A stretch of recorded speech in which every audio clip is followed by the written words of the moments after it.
Thank you for watching the Housing Oregon YouTube channel. Be sure to join our network and get involved in the work that we are doing. If you can, please like and subscribe. It helps us build this channel, which serves as a platform to communicate with our members. This video is part of our 2025 annual conference. We're looking for folks to be on the conference planning committee. Please email info@housingoregon.org.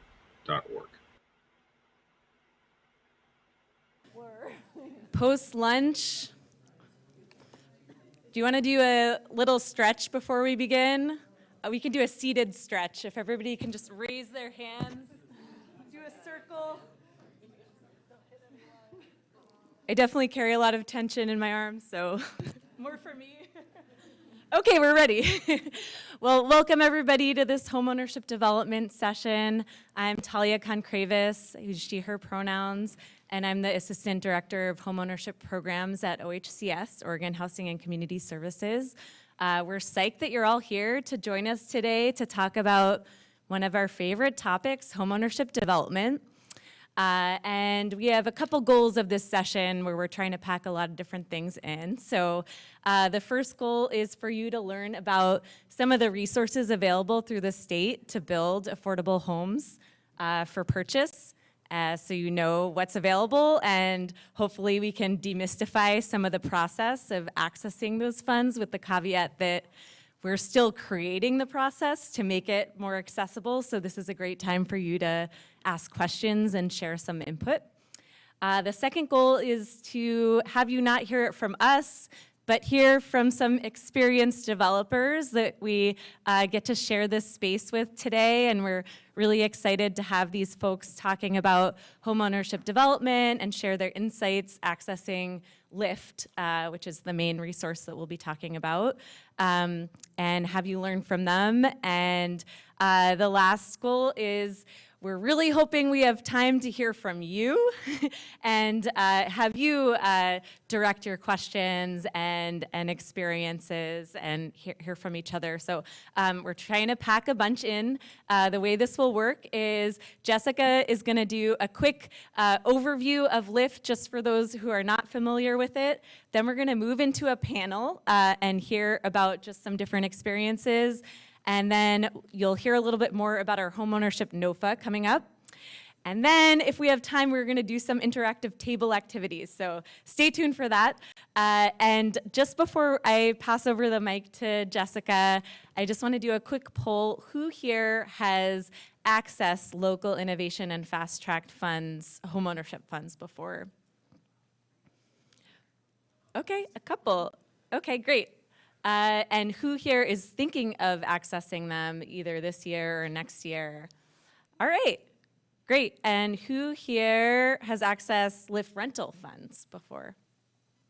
Okay, cool. Great, well with that, thank you so much for being here today, and I'm gonna pass it over to Jessica.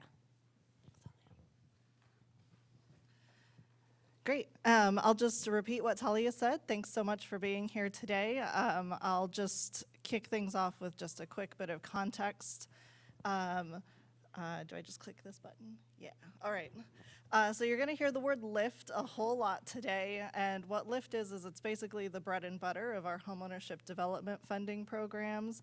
It's where we get the most funds, it's our most reliable, and we typically get a pretty good chunk of LIFT every year, which is really exciting.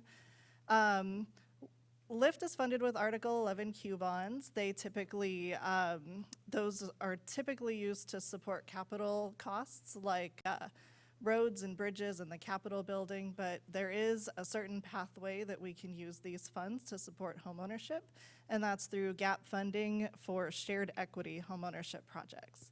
And if you're not familiar with gap financing, there's an example here on the slide.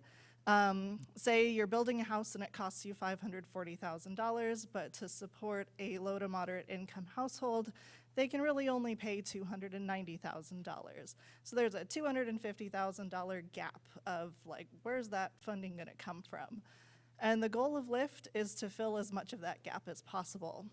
So in the perfect world, you'd see a construction loan for about the value that your home buyer can pay. LIFT would pay Sometimes it can pay all of that gap. Sometimes you'll need to fill a little bit left over with grants or donations or some other funding source. LIFT can cover new construction of affordable homeownership and conversion of existing non-housing structures into new homeownership units. It can also support new manufactured home parks. The key to being able to use LIFT is that your project needs to be a shared equity model. This can be a land trust, a community land trust, a leasehold condo, a co-op, a limited equity co-op, a manufactured home park, and probably some others that I'm missing right now. But the key similarity between all of these is that an organization that's eligible for LIFT owns the land, and then the homeowner owns the structure. In addition to this, funds can only be used on homes built for households earning 80% AMI or less. You can only spend LIFT funds on capitalized construction costs. That is most of your costs, but it's not all of them. And then your project can't have begun vertical construction before receiving these funds. Eligible applicants, you need to be an eligible covenant holder to receive LIFT, and that's something that's defined in statute. A copy of that statute is here on the slide, but typically that includes public or government agencies, nonprofit organizations, co-ops, and federally recognized tribes. Let's see. So LIFT can support your project based on each unit, so it's dependent on your project. We offer a per unit subsidy amount based on the number of bedrooms in each home. So with the smallest unit, we can support $165,000, and then it goes up for each additional bedroom in the house. For rural developments, we can provide an additional $5,000 per unit, up to $100,000 total additional dollars. And these numbers are the maximum, so we will require a full pro forma when you apply, and we'll use that to determine your actual need. And then in addition to this, you will need one additional source of funds, like your construction loan, just to cover those costs that LIFT can't cover itself. If you were watching the legislative session, you may have seen that we were awarded $100.9 million for LIFT homeownership. We are very excited about this number. It's the most funding we have received in a biennium, and it represents great growth for our project, and we know we'll be able to spend all of it. But I wanted to break it down just a little bit. So that $0.9 million isn't actually going to go to the program. That's to support the bond sale, so you won't see that in our offering. And then $25 million of that needs to be set aside for the factory-produced pilot program set forth in HB 3145, and I'll talk about that in my second part of the presentation after the panel. So that leaves about $75 million to go into our actual traditional NOFA. In addition to LIFT, we do have some other resources. So in our NOFA specifically, we can offer the Oregon Affordable Housing Tax Credit, or OHTC. This program is managed by Tasha there at the table. Tasha, if you want to wave. What this does is it provides tax credits to lenders who are willing to provide lower interest permanent loans. For homeownership, that isn't most project, but it does work for limited equity co-ops and manufactured home parks. We're also going to be moving our preservation of manufactured dwelling park program into our NOFA, so we'll share more on that at a later date.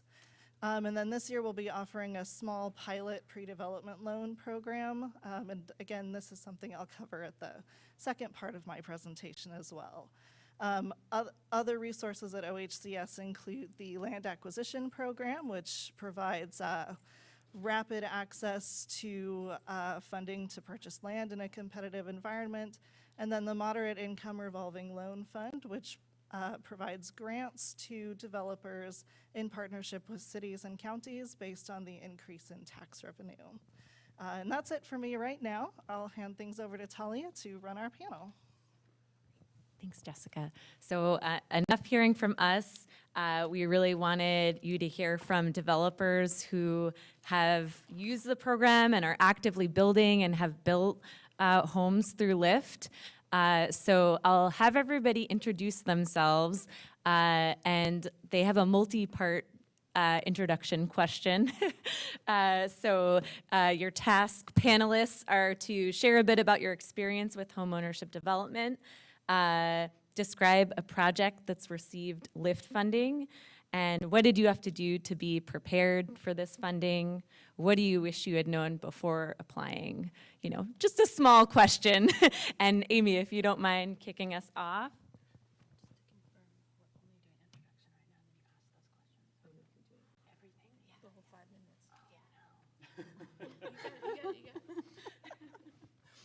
Just full disclosure, we were told that this is a very casual presentation, like a conversation, and don't sweat it. I didn't know all those questions came at once. Here we go. Okay, so I'm here today with two hats. One is that I am the board president of Thistle and Nest, a nonprofit that provides affordable homeownership opportunities, and also with Hive Development. Hive is a vertical developer, which is a fancy word for a builder of a lot of houses. I don't think I introduced myself. Oh, see? Take the bar down a little bit on the presentation. I'm Amy Warren. I'm those two things.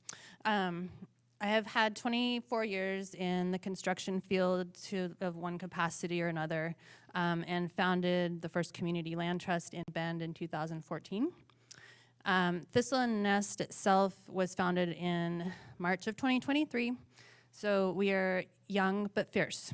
We have 50 homes in trust currently occupied, 64 homes under construction, 270 fully funded homes, and land banked for another 193 homes. We have humbly been trusted with $42 million, just a little over $42 million, from OHCS to date. Thistle and Nest owns developments in Bend, Prineville, Madras, and as of last funding cycle, Lincoln City. Thistle is the owner and steward of these developments, and the nonprofit hires a developer and a GC. So the nonprofit itself does not do building and development in-house. Hive Development is the GC, the general contractor on Thistle and Nest projects, which is my other hat. We scale our projects generally between our smallest is 13 homes, our largest is 33 homes, but generally 20 to 30 seems to be the sweet spot. We have 3 areas of strategy that make scaling efficient for our projects, and they include organizational structure, land development, and building. Yeah, okay. This is our featured project today, Woodhaven Estates. This is our large one. It will be 133 homes in total. It's 7 tax lots. Each one is about 1.15 acres and has 19 homes on it. What you're seeing here is 2 tax lots. They abut up to each other. The high majority of our units that we build are shared wall townhome with some community amenities. Moving on to answer the question, what did you have to get prepared to do for, applying for LIFT? I would say with our first application, having a fully developed housing program, knowing what we were going to do, having policies in place, procedures was very helpful, because a lot of the questions on the LIFT application that are not about building and development are about how are you going to do this. And then I always start my applications with the pro forma, because I feel like that tells the story of my narrative. I don't want to get halfway through my narrative and realize my project is not going to pencil, because then I just put a lot of work into nothing. If you want to cut me off over, that's okay. I didn't have a timer, but. Those are the later ones. Oh, okay. I was confused then. Yeah.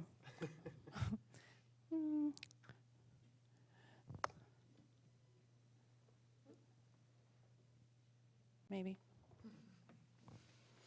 Okay, so the last question in the introduction is, what do you wish you had known before applying? I don't remember, but my advice would be mentally prepared.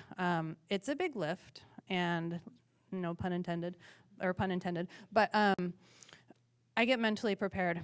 I just know that it's like tax season for a CPA, and there's a lot that goes into it, and procrastinating does not work at all. I bite off little chunks, and if I have 30 minutes after dinner before I go do laundry, 30 minutes it is. So it just, I kind of mentally get in that space for the lift application. Cool. I think it's to me next. Yep. Hi, everyone. My name is Nora Cronin. I am the Director of Real Estate Development at Dev Northwest. We are a nonprofit that we serve 6.5 counties. Furthest south is Lane County, the Eugene-Springfield area, and the furthest north is Clackamas County. We just finished a project in Milwaukee, and everything in between along the I-5 corridor. So I will say, just as an intro to me, I am actually new to affordable home ownership, although I've been developing affordable rental in Oregon for 18 years before I came over to Dev Northwest 2 years ago. And it's been a fun change. I've been welcomed into this side of OHCS, so it's really nice. And really excited to be part of Dev Northwest's program, which our Community Land Trust program started in 2018. We've completed 56 CLT homes. Those are occupied, and we have an additional 48 homes that are either under construction or under development, but they're all fully funded and moving forward. We have our Community Land Trust homes are in Florence, Cottage Grove, Eugene, Blue River. I see Mackenzie Community Land Trust over there. That we are the development consultant for that, and those projects are going to get their certificates of occupancy this week. So that's really exciting. Rebuild after the fires. We have Community Land Trust homes in Corvallis, Salem, and like I said, in Milwaukee. I have a number of photos here of other projects that we've done, but then I'm going to talk to you about our Southtown Phase 3. How do I advance? Hey. So this is a project in Eugene. It's a multi-phase project. So this is an aerial. That whole vacant land back there is the whole project. The front here, we did, the front 3 buildings are 3 buildings of townhomes, a total of 9 market rate townhomes that we had on this project. There are 3 community land trust homes behind that as part of phase 1. Phase 2 finished construction about a month ago, and phase 3 is finishing construction in 2 months. And so that will complete out this total like 51 units. That was one project that we did. This is another project that we had up in Milwaukee that just finished. This is Southtown Phase 2, which was funded last year in LIFT. It's 17 townhomes in South Corvallis.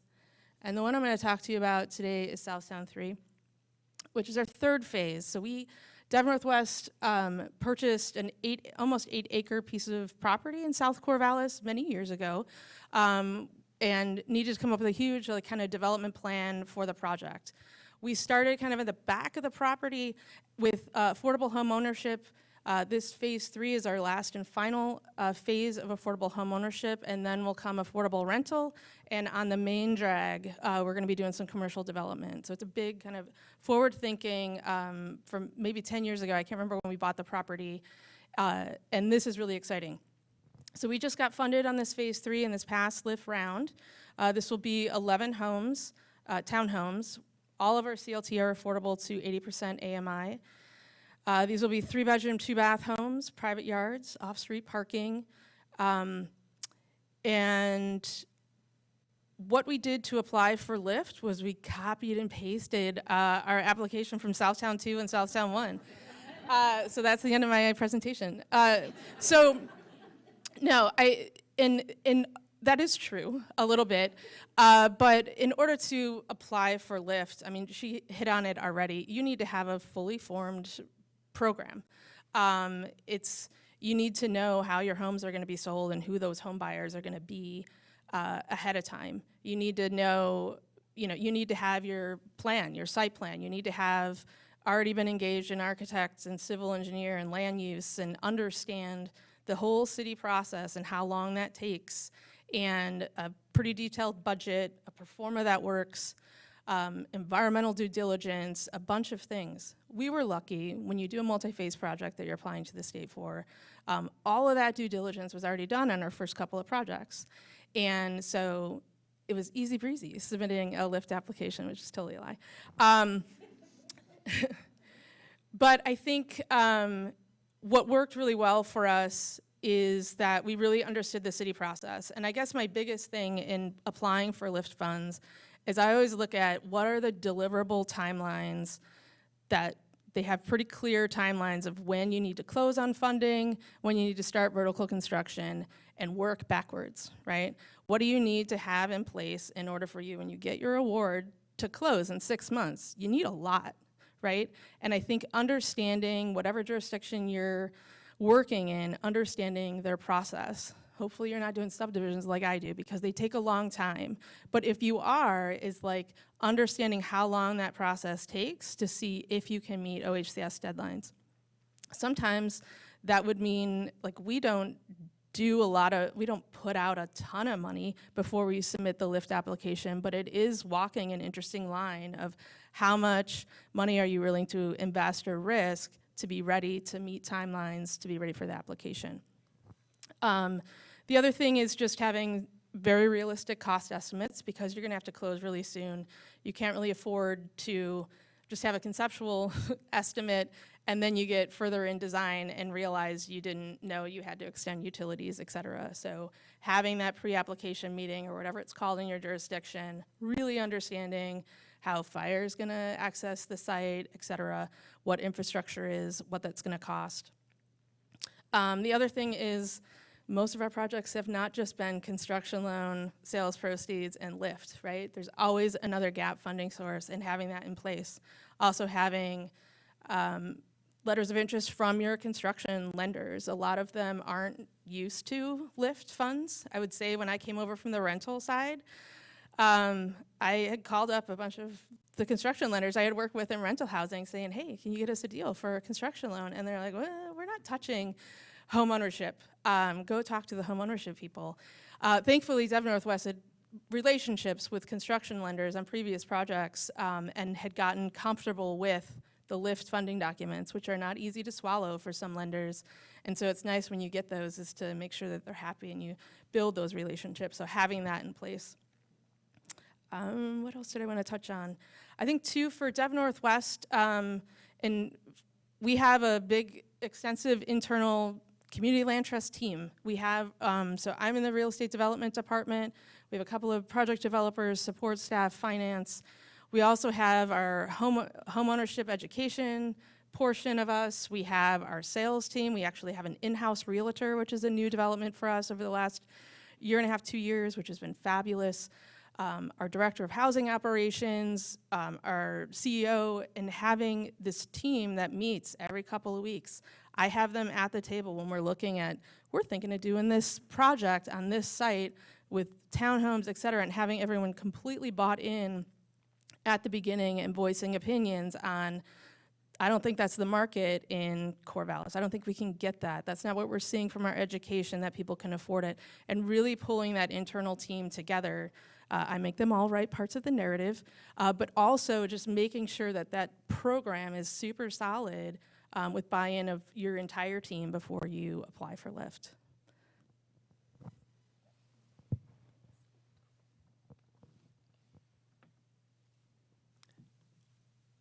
All right. Hi, everybody. My name is Shane Boland. I'm the Director of Development at Owen Gabbert LLC. We are a real estate development and construction company. I run the development portion. I'm here for a little different perspective. We're a market rate developer, and so we've engaged in 3 LIFT projects as the development consultant, 2 of which are in Portland and 1 of which is in Nehalem. So I can hopefully give a little different context from these 2 for how you can get involved in the LIFT homeownership program from a partnership perspective. And to start us off, I want to talk through 2 projects that are not LIFT related. We have worked on rental housing and market rate homeownership projects. That kind of gave us the context to then transition into affordable home ownership from a consulting role. This is the Joyce Taylor, which is a 22-unit rental apartment. I can just go through these real quick. And this is Kakuro, which is an affordable, this is a market rate, 100% AMI home ownership project. These two kind of gave us the foundation to help other folks transition into the affordable home ownership LIFT process. And so when we are thinking about LIFT, partnerships are front and center. So I think I saw Dom here with Proud Ground, there we go. They are our community land trust partner in the projects we're working on and will be the stewards of those projects. I'm gonna quickly touch on 2 LIFT homeownership projects here. This one is Thompson Springs. This is done in partnership with Sammy's Place, who is a nonprofit that is in service to the intellectual development disability community. So some of these homes are set aside for adults with disability. And our role as a development consultant was to kind of help this nonprofit serve their constituents. They don't have experience in housing. They're an advocacy group, and so we partnered with them and helped them do the development work to bring housing to life that's in service to their community. This is in Nehalem. It's 10 units that are all attached townhomes with a community building. And the idea here was to make a universally accessible project that provides resiliency and disaster services and can create a model for mixed ability living. So half the units are set aside and half are just of standard affordable home ownership units, allowing folks there to kind of live in community and provide services without having to have a kind of top-down service-based approach. This is the community building there. Another project that we have a LIFT award for is this affordable Albina project in Portland, right off Mississippi Street. We are partnering here with 11 Community, who is a faith-based group that serves the community. The idea here was to provide really close-in, affordable townhomes in North Portland. So from the affordable development approach, the things that were really important for us to get ready for a LIFT application are our partnerships. So finding a group like Proud Ground who can be your community land trust partner is critical if you don't have that capacity in-house, which I think a lot of us here wouldn't. And then, like they've said, leading with your pro forma, having all of your risks that you can know kind of uncovered, having gone through your preliminary early assistance meetings and having your architecture work done is really critical. I think the last piece, similarly, is you want to kind of limit how much exposure you have and how many dollars you've spent before you get notice of your LIFT award. And so we have had site control be one of the most important factors that we think through when getting ready for a project. So what we've been able to do on a lot of projects is find folks who own land, who understand the mission and are willing to give us commitments that they will hold the land for us while we apply for a LIFT without having a really quick close. We find there'd be a lot of exposure if you are buying the land before you apply for LIFT and you maybe don't have an alternative development plan for that land. That can be a really big risk to take. Thank you. Great. So we're going to just ask a flurry of questions for as long as we have time for. Do you want to show these? Okay. You could leave it up. Good. Good aesthetics for that. Great. So first question, when it comes to planning and development, how have you approached things differently working in rural communities versus urban and or small town communities? And maybe before any of you even answer that, can we see in this room who is coming from or serving a rural community? Okay. And what about urban? Any small towns that don't really fit with either of those definitions? Okay, great. And great. Well, Shane, let's start with you, and then either of you are welcome to answer as well. Yeah, so we have some projects in Halem and some projects in Portland, and I think the there's a lot more uncertainty that comes with some of these smaller jurisdictional processes. I think in Portland, the standards are pretty clear, and it's easier to align those schedules with the LIFT funding schedules. From closing, if you need 6 months in Portland, it's pretty clear, okay, we need to have our permit submitted and be ready to close on this date. I think in some of the smaller jurisdictions, there's less defined process and a few more unknowns that come about with who's managing what departments, and it's not such a consolidated process. So that's been one part of the hurdle, and I think also unexpected improvements in land costs and other larger due diligence items need to be much more understood and invested in rural projects where there might not be the same assumed services for having easy access for sanitary hookups or clear water distribution. We found we need a lot more due diligence before applying for LIFT to make sure that all of those kind of cost exposures that come with land development are in place. Yeah, I agree with all of that. The other place I start, and I think this is more of what the nonprofit hat is, researching the potential demand in the area. Because, I mean, for me, this looks like getting on the MLS, on Zillow, looking at what rental rates are, looking up just classifieds, what is rent like. One of the selling points that I have found for a rural area for a home purchase is that all of our projects are going to offer a mortgage cost that is less than market rent. It makes the hesitancy about subscribing to the land trust model as a buyer a little more palatable. A lot of my experience in talking with folks in rural areas, they shy as soon as they hear you won't own your land. But if we can spin the story that your mortgage will be lower than your rental payment and you're paying yourself every month instead of paying someone else, all of a sudden, like, eyes perk up again. The next thing I usually look at is back in the development realm is development code. What can we do there? Building code in Oregon is, I feel like, is pretty consistent. It often follows Oregon building code.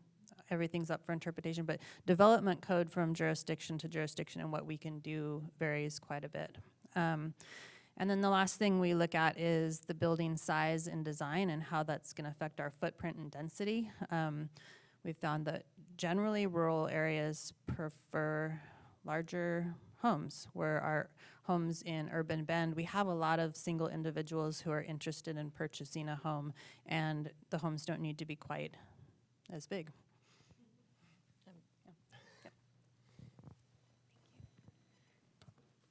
Thank you. So, Nora, this one is for you to kick us off with. What tools or strategies have you put in place to build efficiencies and or scale your development work? Thank you. So for us, I'm going to start with the scale, our development, a little bit of efficiencies too.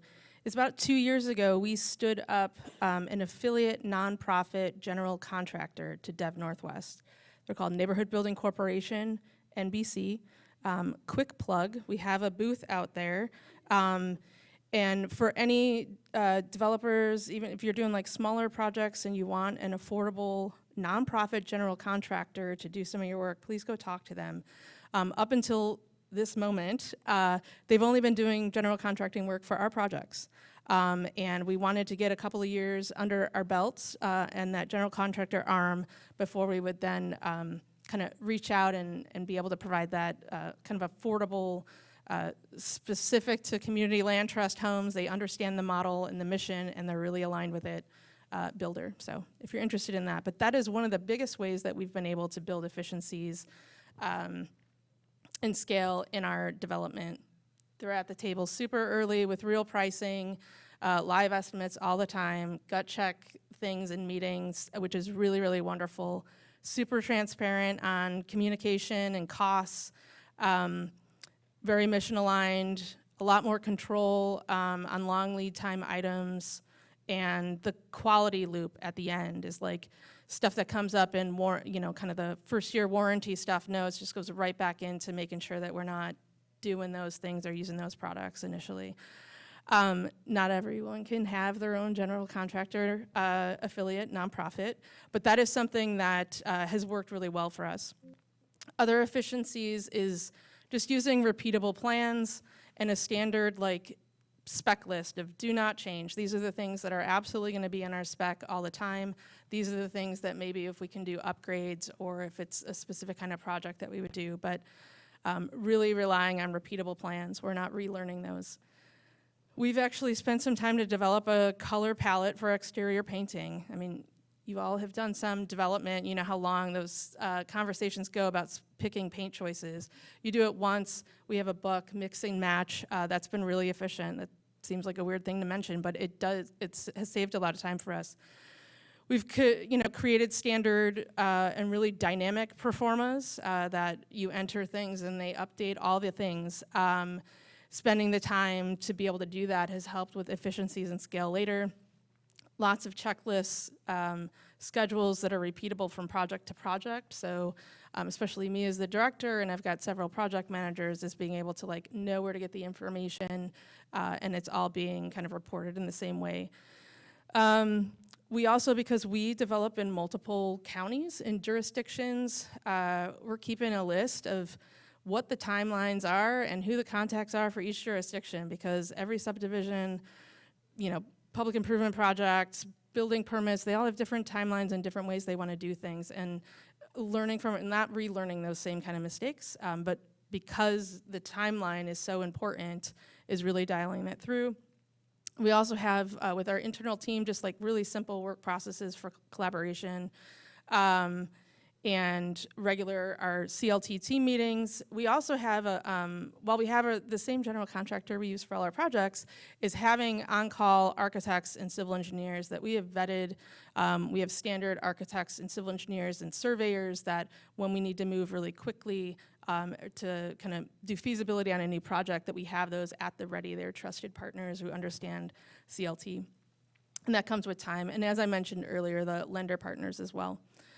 The other thing that's really helped us is, I put it here, fuel the machine, is making a pre-development funding, like as we have completed projects, making sure that developer feel like we're growing this pre-development fund, that we can fund things and move quickly, knowing that we have a fund there. We don't have to, like, for each project, go out and try to get a pre-development loan for. And that's really helped a lot for us.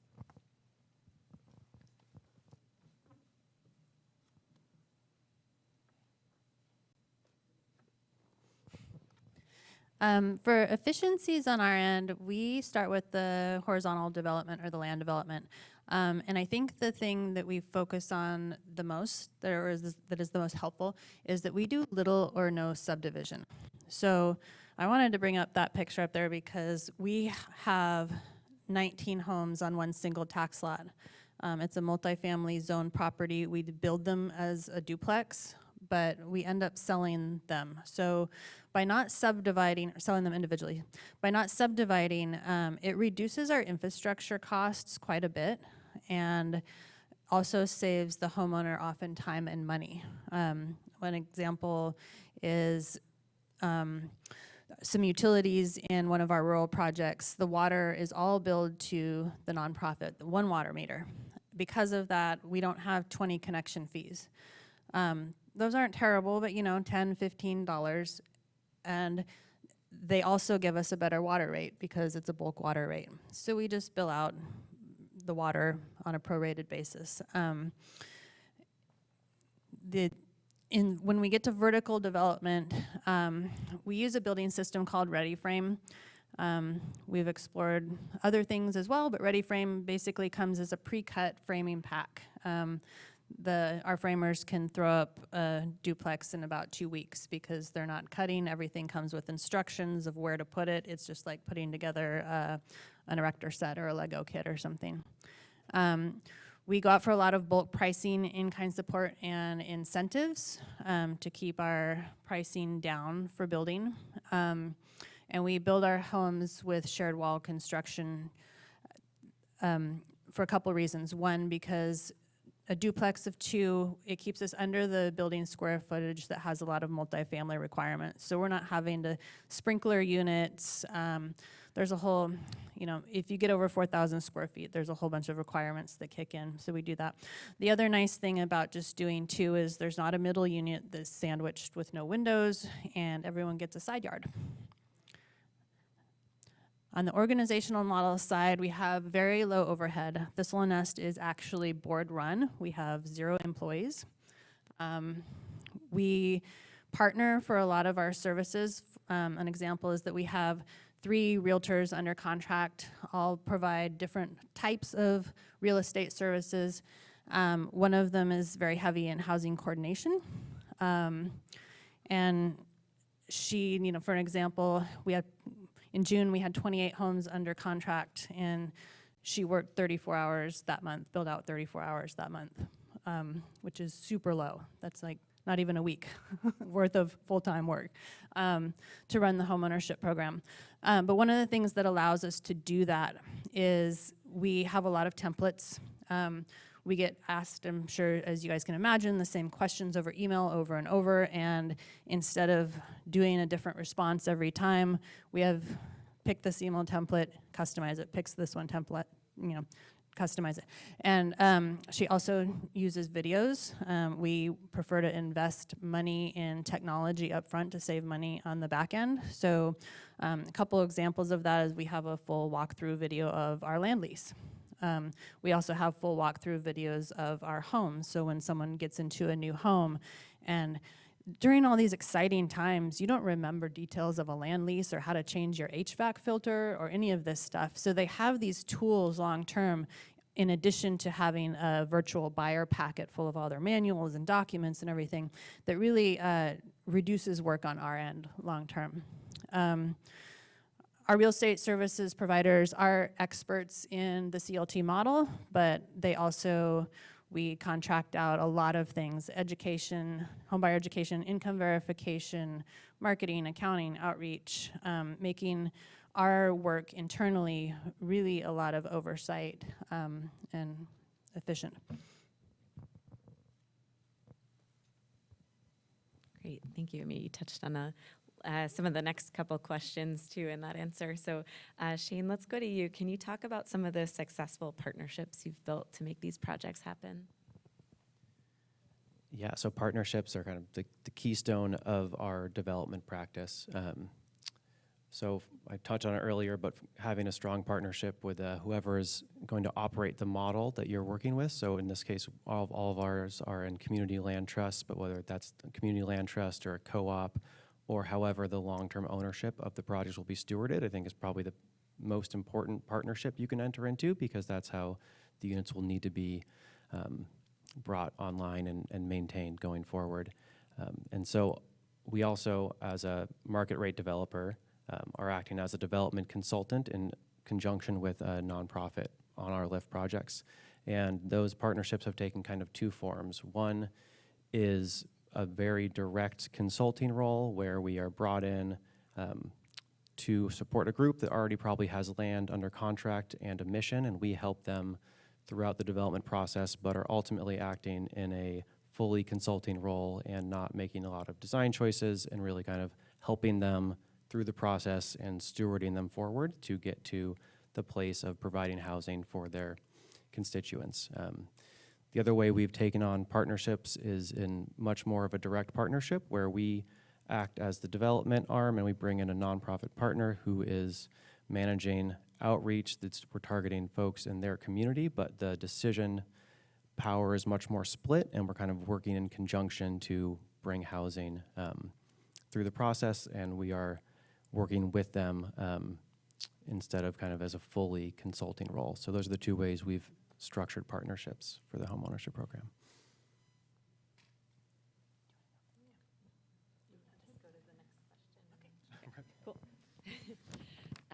Great. So this is our last question, and then we'll open it up to Q&A.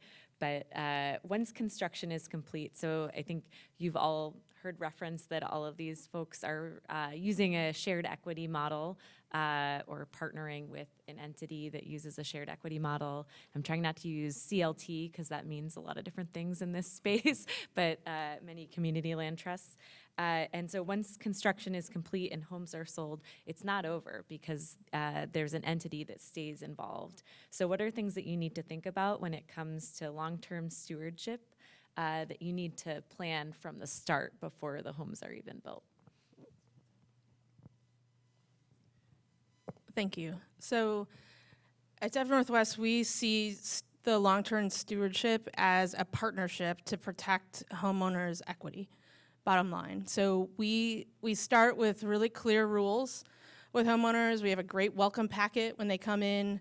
We teach the difference between renting and owning, which is a challenge for some folks, to be honest. And then we have a playbook at hand for the inevitable hardships that sometimes people face, right? If they're having trouble paying their mortgage, if they have a roof they need to be replaced, that if they hit a snag with stuff like that, that we help them navigate options to keep their home, to keep their equity. And so we have a playbook of potential financing options for them to do that. And we're gonna be by their side and try to protect that as much as we can. So that's kind of our goal there. I think when we do this, we really plan from day one.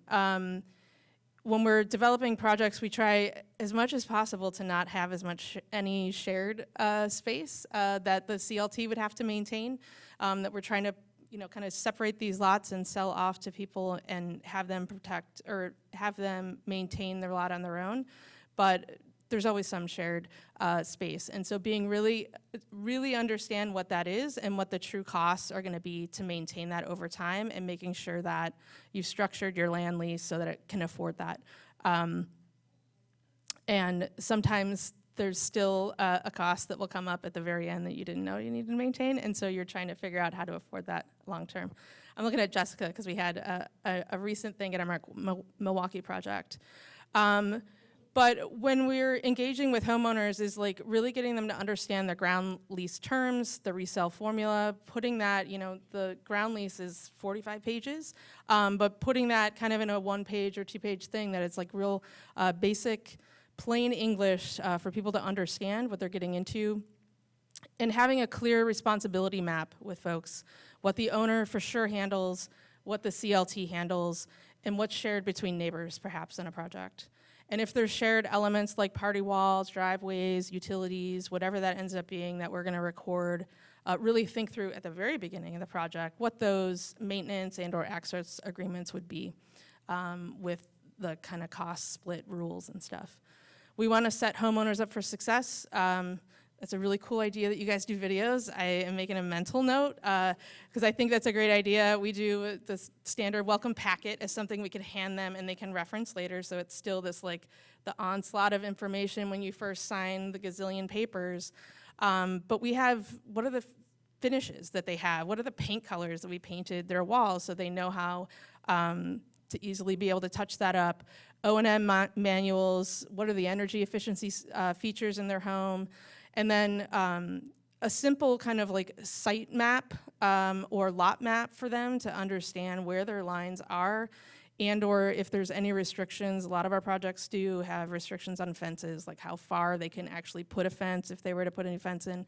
So being really clear about that to set people up for success. This takes a lot of kind of advanced thinking and a lot of process. You're not just building this home and then just gonna sell it. It's really, we've learned these lessons over time, right? The first CLT home, we didn't have a lot of this stuff in place, and now we know how important it is. It will also save on a lot of phone calls later once people are in their homes. I think too, is, we've started a new like education program in our education kind of support side of Homeowner 101. Like now you're in a home, what does it mean to like maintain your home as a homeowner? You don't have a landlord's call to fix things. But then that tricky conversation about, but you have this 1-year warranty, so if you have these issues, this is what you come to us, just in the first year though. And so being really clear though, up front, what those things are, and also having a plan with your contractor about how those warranty things will be handled. what's the other thing I want to say is obviously like having a really kind of detailed system in place for tracking all of this. And especially when inevitably like someone's going to resell, and making sure that you and your staff understand what happens at resale and how much you're going to get involved, how much you're going to help the homeowners to resell, if that's something that they're going to kind of turn it back over to you as a CLT and you're going to fully do this, et cetera, and being able to track all that stuff. We also have with our housing operations staff is making sure they have all the as-built plans and the plats and all that in shared very specific places. So when homeowners call with a question about they want to do this, they're not then trying to get the developers of our staff to be like, what can they do? What can they do? It's all kind of organized in a system as soon as the project is done. So you're not having to remember things. And so being really clear and organized in the way that you're planning on tracking stuff in the future. I would say our biggest long-term stewardship responsibility is, of course, facilitation of sales and income compliance over time. But I think that more importantly for me is that we're like a resource conduit. The majority of our buyers, probably for many of you, all of your buyers are first-time home buyers and don't have experience owning their home. So like Nora was saying, folks come to us with a lot of questions about what to do about this or that. And while we can't solve and answer all of them, pointing them in the right direction is, as opposed to, just not answering an email, because that's not my responsibility, is a big part of the stewardship of, like, I can't help you, but I can send you here, and they can. And then, of course, the technicalities of long-term maintenance of our communities, which we do a set-aside from our land lease to plan for, and then for homeowner maintenance. It would be ideal if everyone got to year 10 or 15 in their home and homeowner maintenance needed to happen and they had a savings account for this. The reality of it is that might not be the case. So we're planning for that long term as well. One quick thing I'll add to that is we've started building in kind of reserve studies as part of our design process. So as we're thinking about what components are getting put into the building, we're also thinking about the life cycle of those items. And we are really actively kind of managing to a fixed HOA fee amount that's contingent upon replacing some of those communally owned or building-based components. And so just as you're in the early design process, not just solving for a kind of constructed hard costs bottom line, but solving for the life cycle replacement costs of the different components. So you're setting your residents up for kind of lower long-term home ownership costs. Thank you. So before we shift to the next phase of this workshop here, I think we have time for one or two questions, but know that each of these panelists plan to sit at a table at the end of this presentation, and we'll have time for you to go over and ask them questions directly. But does anybody have a question that would maybe benefit the whole room? Yeah. Thank you. That's super interesting. I didn't know much about the program. I knew about LIFT funding, but the intricacies of like the home ownership. And I was just wondering if quickly you could talk on some of like the larger differences, if there are, especially long term with like sole ownership versus the CLT ownership. Like you did mention reselling the house. That's actually a question I had, and you mentioned like an HOA type structure. But are there restrictions that you tend to see in these communities that you might not see once again with the sole ownership model? I have a video for that. Awesome.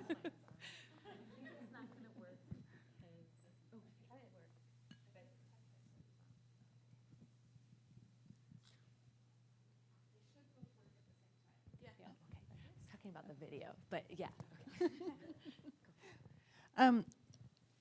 With LIFT funding, that is the CLT model is the only option.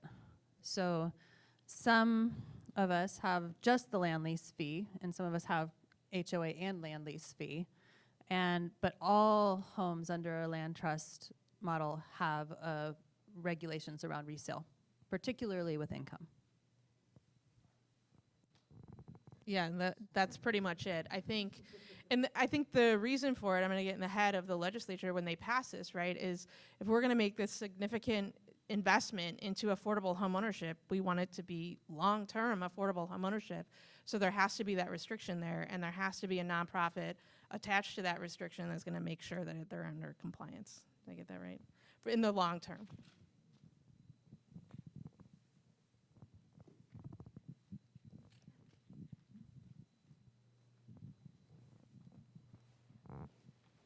Oh, I just had a development question for Amy. You mentioned doing multiple duplexes on a single lot. I work with Square One Villages. We do limited equity co-ops, so we put lots of houses on a lot as well.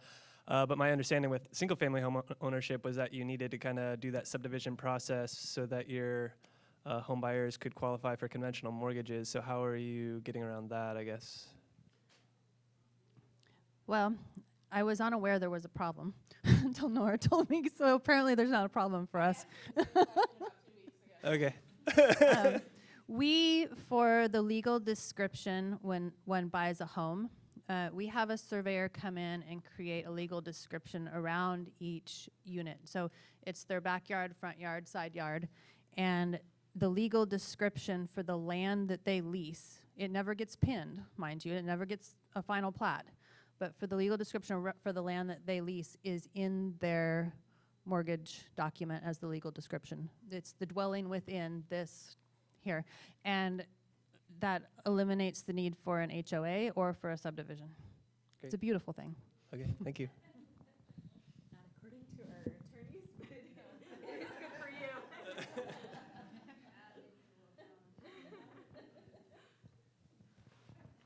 All right, so we're going to transition so you can hear a little bit about if you've heard about their projects and you're like, I want to do something similar, sign me up for some funding. Jessica is going to tell you how it works.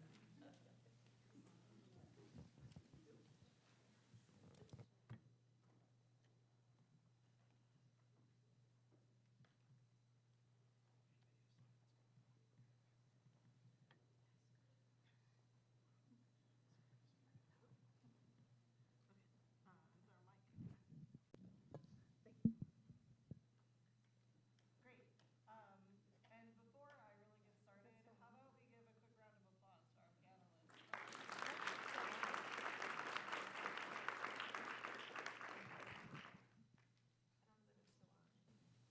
Okay, can you hear me now? I'm glad you could hear me ask for the applause. So thank you all for your great information, and thanks for coming today. So I know I don't have as much time as I had hoped, so I'll kind of try to rush through these a little bit, but still share everything. Please note that I gave a whole hour-long presentation last week on this information. It'll be on our website if you need more than my condensed 15-minute version today. But this year we're making some changes to our NOFA. Last year we implemented, or last biennium, we implemented a new first come, first serve process rather than a competitive NOFA. We are going to keep that process. We're just going to make some fairly big tweaks, but hopefully these will make things, the whole process a little easier for everyone. So the first tweak that we're doing is we're going to shift to a multi-step application process. And what this will look like, or what this means for you all, is that you'll have a shorter application to actually get your foot in the door. So we talked about the really long application that you took a whole lot of time that Nora copied and pasted. Now you'll only have to do like 30 to 50% of that to get your foot in the door. And then if you're not likely to get any funds, then you just don't even have to do the rest of the application. So it'll save time for everybody. And then that longer section, we're going to have a longer timeline to complete so that you don't feel like you have to rush to be one of those first come, first served applicants. We're also going to shift to a biennial NOFA. So instead of running two separate NOFAs in 2026 and 2027, we're going to combine them. They are going to work a lot like two separate NOFAs, but it'll give us some flexibility to reduce some administrative burden and to spread some of our policies across the whole biennium instead of having to make smaller policies for each year. This is what our multi-step application process is going to look like. It'll start with an intake form that's online. This will just be some really basic project information that'll help us determine if you meet those most basic eligibility requirements, like are you a nonprofit? Are you using a shared equity model?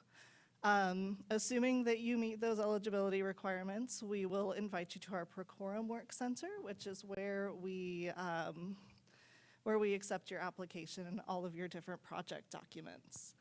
Once you get invited, you can submit your concept proposal, so that's the shorter version, just about 30 to 50% of the application. This will be first come, first served, and this section's really going to focus on your developer experience, your experience with a community land trust or with your shared equity model, your capacity to take on this project, and then also where you are with your site. So we'll want to see that you have site control, you have your site plan, and then we have a complicated form called the site review checklist. We'll want that at that point too. Assuming you're approved through this concept proposal, you'll secure your place in line. And then you can just kind of pause here and don't have to do anything else unless you hear from us. We will, if we think that there are funds available for you, we will invite you to complete due diligence. This is going to be the much longer part of the application that'll include things like your pro forma, a lot of the narratives, your environmentals. We're really going to combine what used to be the rest of our application and also our due diligence process that used to come a little bit later after Housing Stability Council approval. This will be a much longer timeline, so you don't have to rush to finish it. You'll have plenty of time to get through all of this work. We're also going to refer you to one of our development officers at this stage who can walk you through the process and provide excellent technical assistance to everyone. After you get through the due diligence phase, we will recommend you to Housing Stability Council. We will get you your official reservation of funds, and then we can complete the financial closing. And I forgot to I called out Tasha earlier, so I see Susie is one of our development officers, and then I don't know if Elizabeth is here. If she is, wave.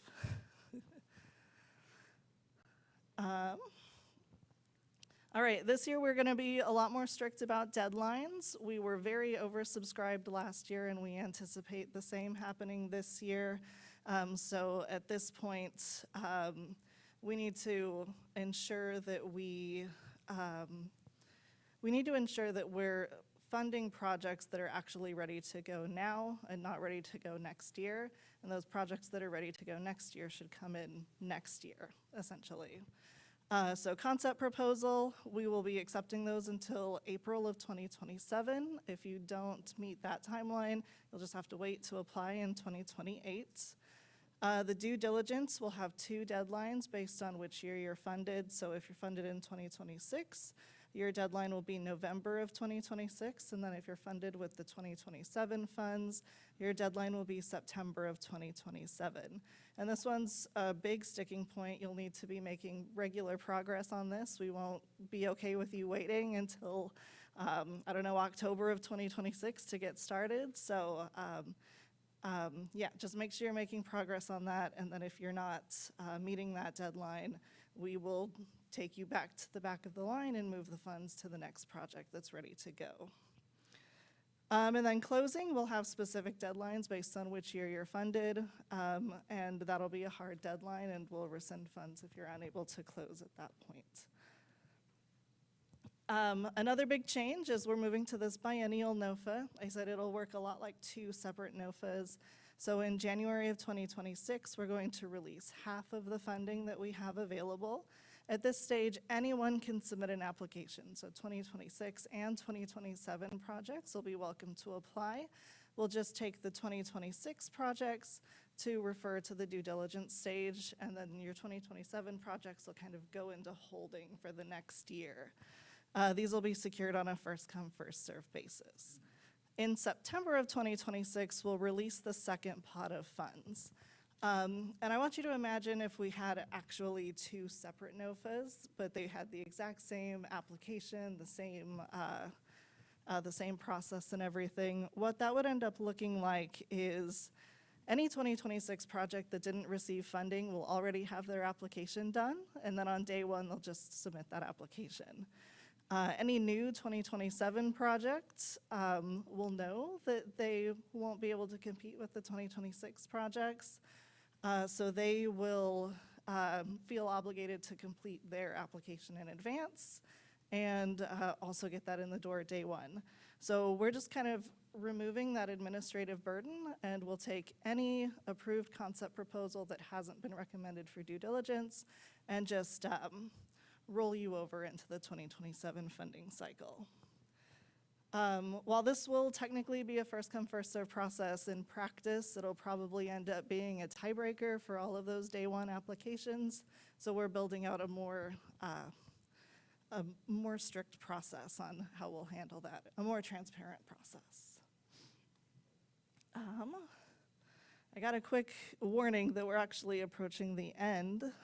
So just really quick, in the past, we've had caps on how much an application can apply for, and also how many applications you as an organization can submit. We're shifting this to be a biennial cap of funding for your organization.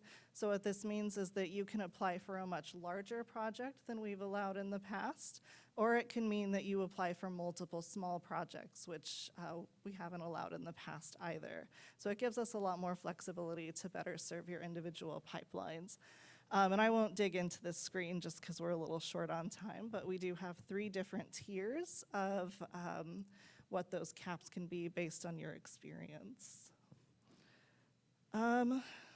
Not sure how much of each of these slides I should get since we're short on time. But without going into each of these definitions, we have some special categories for organizations that get different benefits, like set-asides. I mentioned the rural additional funding before, and also reduced minimum standards on the application. I won't dive into each of these individual definitions, but we look for rural, emerging, small, and culturally specific organizations. We also look for counties underserved by LIFT. You can see on this map there are a lot of places in Oregon that we have not served before. So we hope having this special county helps encourage either existing developers in those areas to apply for LIFT, or existing LIFT developers to expand their services to serve those areas. I mentioned the set-asides. This year we're going to have 2. One of them will be the special set-aside for small, emerging, culturally specific organizations and underserved counties.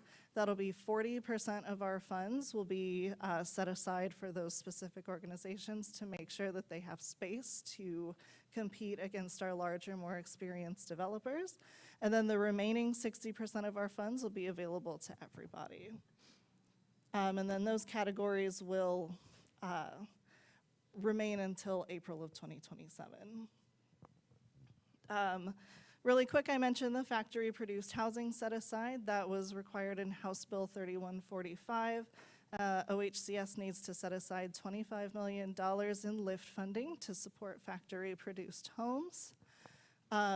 This is still really, really early in development, so we don't have a lot of information on it, but currently both rental and homeownership are setting aside the full $25 million until we know what split those projects will be.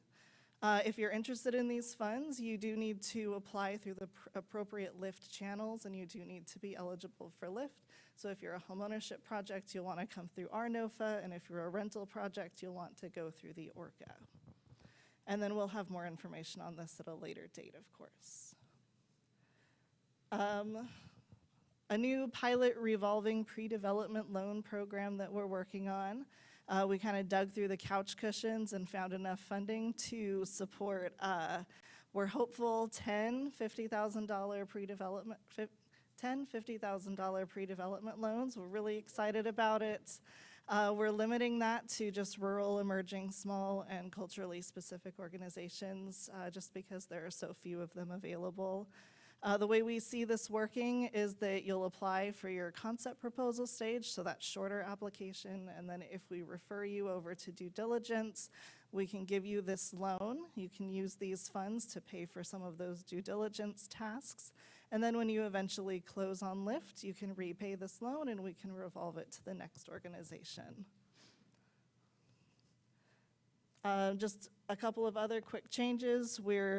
Nora mentioned the very strict timelines that we have. So in light of their subdivisions and others doing subdivisions that take a very long time, we are actually increasing the deadline to start vertical construction to 18 months instead of 12 months.